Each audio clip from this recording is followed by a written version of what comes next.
The mic is there, thank you. You are ready for me? Yes, we are. Okay, so I will go down the questions the way they were asked. And if I distort or misrepresent your question, you can correct me.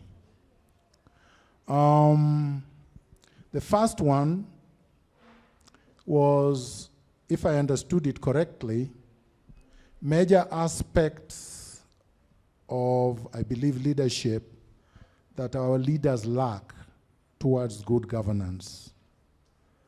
And I think that was basically the question.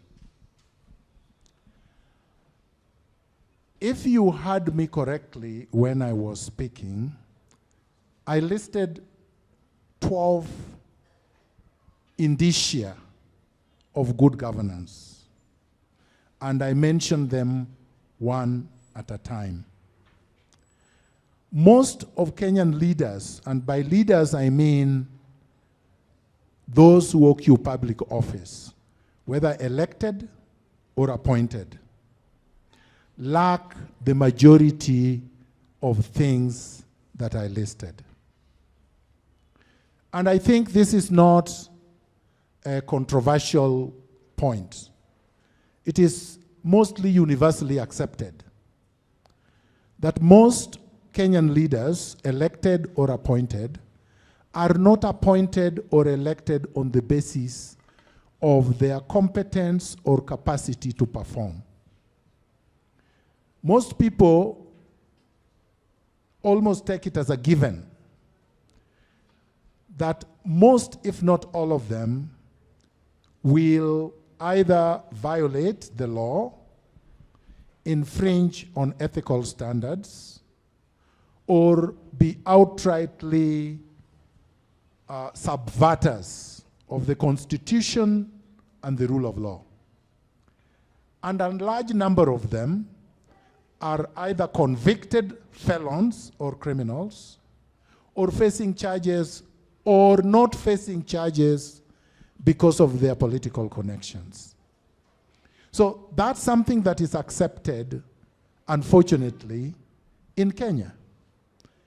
And I remember when I used to work as the senior advisor to the Prime Minister, people expected me to steal so that I could be smart like others. So stealing was considered being smart.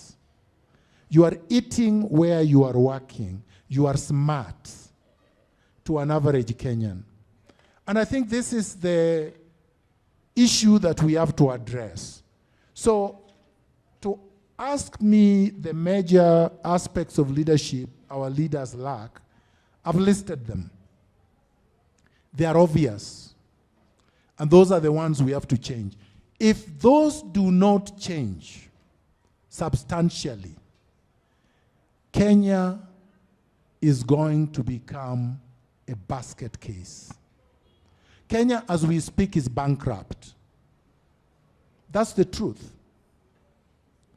Over 60% of revenue that is collected through taxes are spent servicing debt.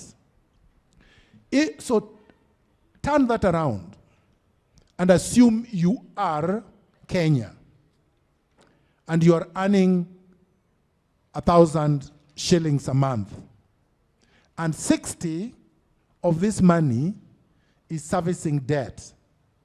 You're literally bankrupt, because 40% of income goes to accommodation. So which means 40% is already gone. You've already spent 100%. You have not eaten. You have not bought clothes. You have not had any kind of entertainment. You have not had children and taken them to school. You have not attended funerals. You have not done anything, but the money is gone. That is Kenya. All right? We are spending more than we can afford. And the debt that is taken is used by those in power to become rich. Kenya is one of those countries where two families have more money than the government. 2 families have money more than the treasury. 2 families. I mean, this is obscene. It is an atrocity. So the problem is, when I say this, the press thinks I'm the problem because I'm saying it. And many of you here will look at me as the problem because I'm saying it. And that is where the problem is. Because you should be angry that somebody is bankrupting the country or already bankrupted is, and your children will not have a future, and your children's children.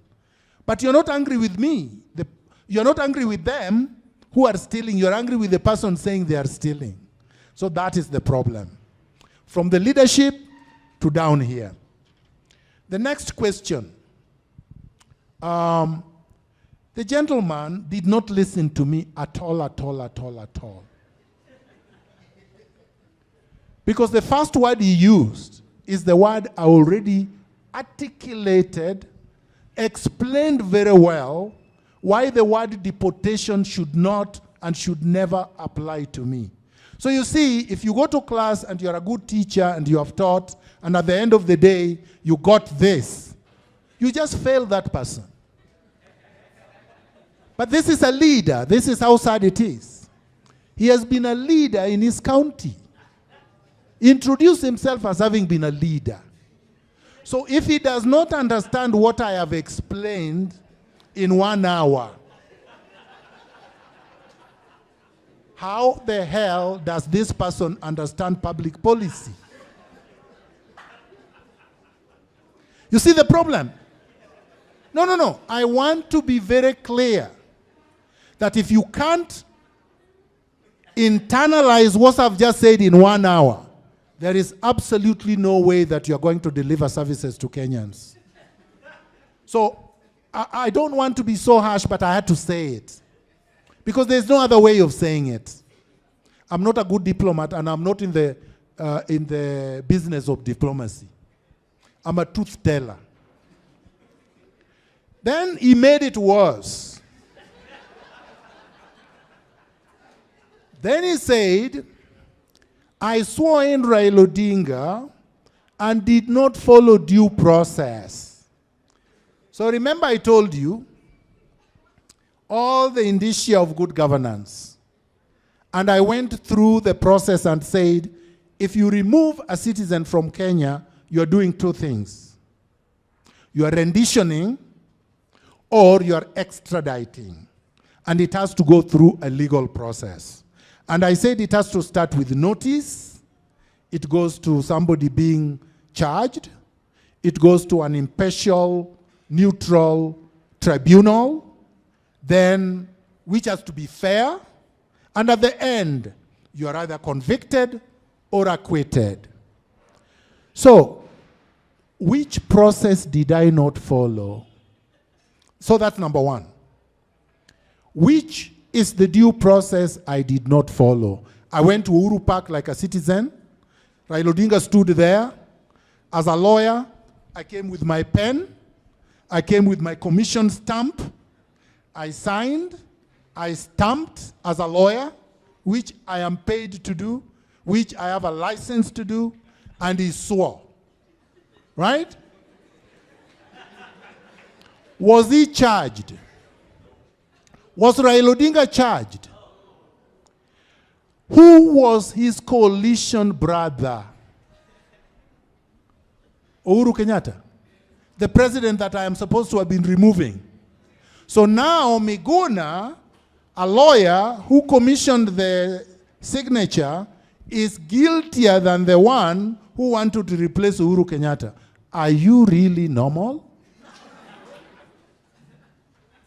So these people took us 4 years running around with BBI and whatnot, and they were good. But Miguna, who only signed the oath, is supposed to be a criminal? All right, so assuming he was. So through some logical contortion, Miguna became a criminal. You charge him, You take him to court, you try him, you allow him to defend himself. Did that happen? What did they do? A whole government with the military, with the police, including Kwekwe and the flying squad and the DCI and all manner of people, put their tails between their legs, and all they could do is destroy my passport and force me into a plane. An unarmed man. One man. So you can tell that they were scared of this. There was nothing else. You take me to court and you look like an idiot. That's what they were scared of. I would have made lunch and supper and dinner combined into one in a theater in court. And they didn't. They couldn't stand that. So when you come here and say you swore Raila Odinga in, and why shouldn't I? Finally. Because he won an election. He did. I believe he did. So should I support the imposter that stole the election instead of the one that won? Even if I hate the one that won. And I didn't like him. I just did it because he won. You see, me, I'm a very clear person. I don't cover for all these things. So the person who betrayed me now is good, which is Raila Odinga, and the one that he betrayed me, Uhuru Kenyatta, are supposed to be good, but Miguna is bad. No, you're not going to get that through me. So there was no due process. And it went to court, and the court said Miguna did not break any law. He swore Raila in correctly, legally. End of story. Now, the next question. Policies vis-a-vis the youth and governance. The youth do not need policies in governance or otherwise to participate in public life or in the governance of the country. The Kenyan youth simply needs to be organized. And as it were today, you are completely and thoroughly disorganized. During my time at the University of Nairobi, many of these so-called second liberation fighters were not there. They had curled their tails between their legs, and they were either eating with KANU, or some of them were in jail. Who struggled against one-party state? Two groups of people, no other. Mainly students, mainly at the University of Nairobi and Kenyatta, and some of their lecturers, and the clergy. Not the trade unions, not the civil servants, just students, some of their teachers, and the clergy. One-party rule ended or did not end. Yes, we had casualties. Yes, some of us died. Yes, some of us were pauperized. Yes, some of us were exiled. But we had a successful struggle that led to the repeal of Section 2A of the Constitution and the reintroduction of multi-party democracy. The one you enjoy now, you have truly fought for it. And I'm very proud of it. If somebody asks me, what contributions have you made? I can start there. And I was only your age. I wasn't older than you. When I was expelled from the University of Nairobi, I was 23 years of age. I wasn't older. But I didn't wait. And I only came of a peasant mother. I didn't have anybody holding my hand. All right? Nobody sponsored me to be a student leader. Students recognized leadership and voted for me. And I delivered. We fought more like crazy. And there was no turning back. That's what the youth of Kenya must do. There is no excuse. Policy will not make you anything. Policy is just something written on a piece of paper. Next one. That Miguna participate in through social media handles, other means beyond that. So A good question, but unfortunate. So Miguna was exiled from Kenya by force using guns, and you saw it. The last time I regained consciousness in Dubai. Basically, they came, wrestled me to the ground, injected me with sedatives, and I passed out. I only woke up in Dubai, and I asked, where is this? Oh, that you are in Dubai. So I knew, right?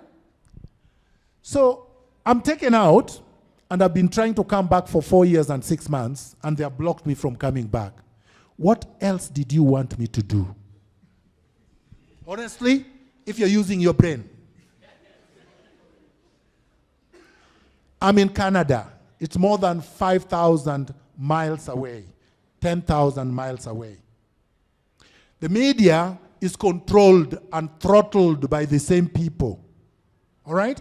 S.K. Macharia, the chairman of Azimio, heads the Royal Media Group and Citizen, right? The Moi family owns KTN and the Standard Group, right? Azimio still, right? Uhuru Kenyatta owns Media Max with everything else, including the Nation Media Group, including K24. And then you tell Miguna, what other means other than social media? So, was I supposed to turn into osmosis?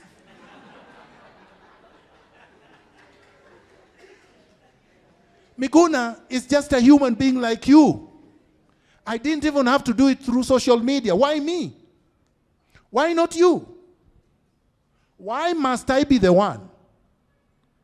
I can also just enjoy the beauty of my wife and the splendorency of my children and work like everybody else.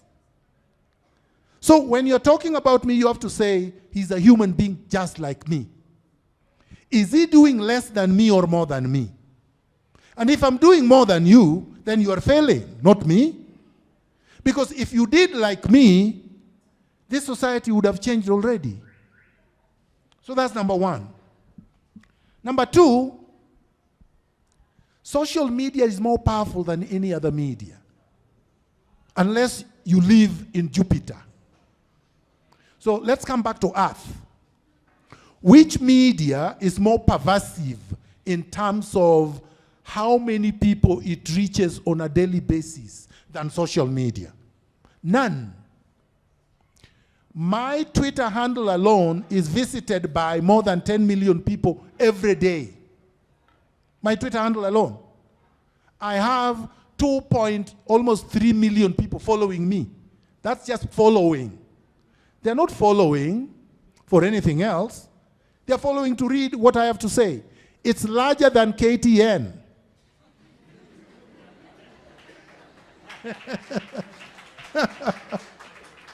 And now you're telling me there's no effect. How can it be that I have no effect, yet you know me?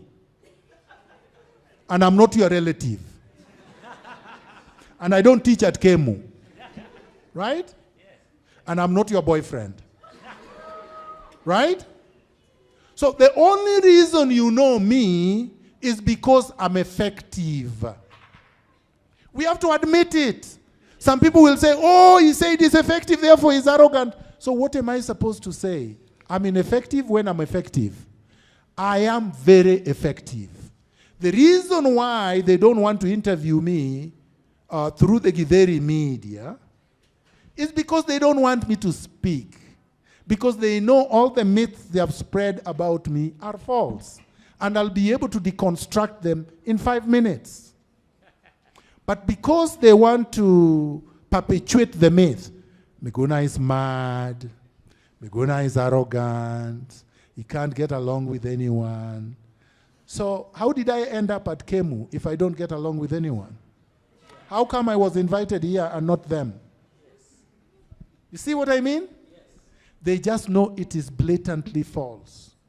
But you know, they also know that one lie takes 10 laps around the world before the truth gets the pants on to take a walk.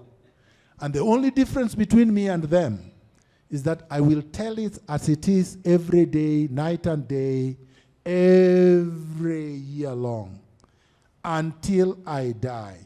So the loss is theirs. So my dear, Miguna is very much alive. Miguna is continuing exactly what he started all the way in 1987 before your conception. And Miguna will continue. I know because I can just see you and I know you are young. So I know you could not have been conceived in 1987. I'm making it dramatically. And join me, right? So whether it is social media, whether it is physical appearance like I'm doing here, this is not social media. So I hope you did not disregard what I'm doing today. And whether it is one-on-one, I've done this throughout my life and I'm not going to surrender.